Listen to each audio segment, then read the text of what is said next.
જામનગર મહાનગરપાલિકામાં આજે મંગળવારે કમિશનરની આગેવાનીમાં એક પત્રકાર પરિષદ યોજવામાં આવી હતી। આ પત્રકાર પરિષદમાં કોર્પોરેશનની વર્ષ 2024-25ની આવક અને ખર્ચ વગેરેના આંકડાઓ સત્તાવાર રીતે જાહેર કરવામાં આવ્યા હતા। આ પત્રકાર પરિષદમાં deputy commissioner Devendrasinh Zala, tax વિભાગના આસિસ્ટન્ટ કમિશનર જિગ્નેશ નિર્મળ અને સિટી ઇજનેર ભાવેશ જાની ઉપસ્થિત રહ્યા હતા।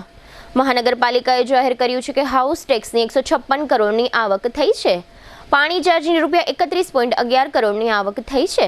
આ ઉપરાંત રેવન્યુ ગ્રાન્ટની આવક અને ખર્ચ સહિતની વિગતો પત્રકારો સમક્ષ કમિશનર દ્વારા આપવામાં આવી હતી, જે અત્રે પ્રસ્તુત છે।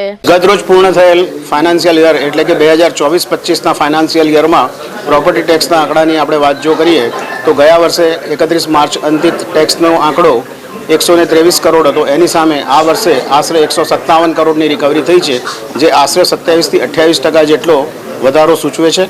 ઓવરઓલ પણ તમામ પ્રકારના વેરાઓમાં વત્તા ઓછા અંશે સારી એવી આવક થયેલ છે અને જામનગરની જાગૃત જનતાએ આ વર્ષે આપણને ખૂબ સારો સહયોગ આપેલ છે। જે લોકોએ ટેક્સ ભર્યા છે એ સૌનો આ તબક્કે હું આભાર માનું છું અને હજુ પણ જે લોકોએ ટેક્સ નથી ભર્યા એ લોકોને મારી અનુરોધ અને વિનંતી છે કે આગામી સમયમાં ટેક્સ ભરી દેવા કે જેથી આપને વ્યાજનો પણ સામનો ના કરવો પડે, ઓછો વ્યાજ ભરવું પડે અને સખ્તીના પગલાઓનો પણ આપને તકલીફ કોઈ ન પડે એવી અમારી વિનંતી છે। આશરે 27-28% જેવો વધારો છે। ગયા વર્ષે 123 કરોડ હતું, જે આ વખતે 157 કરોડ છે।